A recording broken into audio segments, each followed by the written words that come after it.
How do you install a Brita filter? If you are wondering how to install a Brita filter, you are in the right place.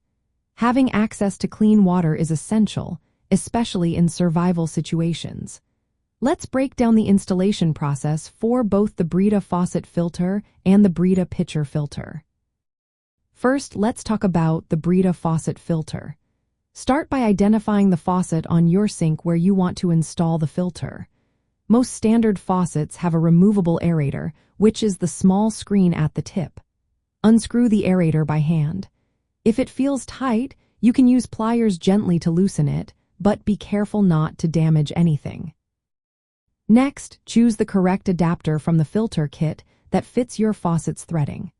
Brita faucet filters usually come with multiple adapters to fit different types of faucets. Place the rubber washer onto the adapter to ensure a watertight seal.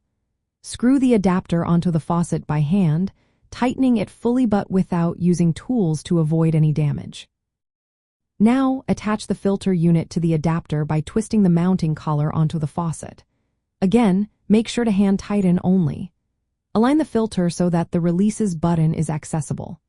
To activate the filter, follow any specific instructions, such as flushing water through the filter for a few minutes before use.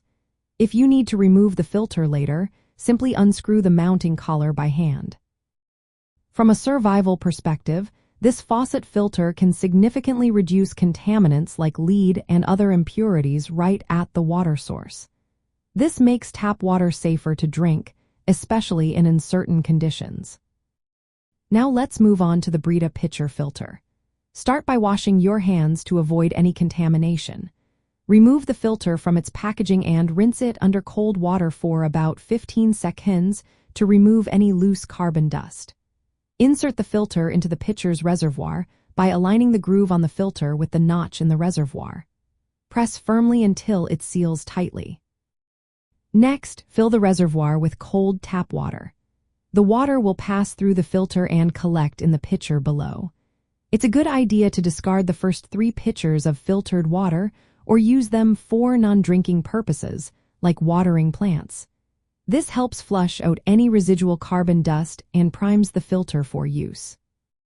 If your pitcher has an electronic filter indicator, set it according to the instructions to keep track of the filter life. Remember to replace the filter approximately every 2 months or after filtering about 40 gallons of water. In survival situations, a pitcher filter is portable and useful for filtering water when you have access to a water source but want to improve taste and reduce common contaminants.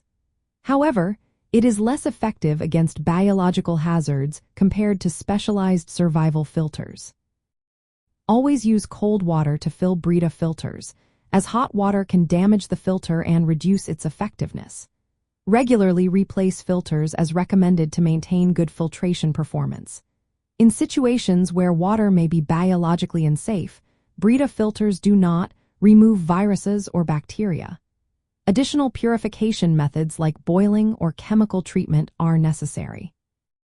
Keep spare filters and adapters in your survival kit to ensure you always have access to filtered water. If you are using a faucet filter in the field or a temporary shelter, make sure the faucet is compatible and the installation is secure to avoid leaks.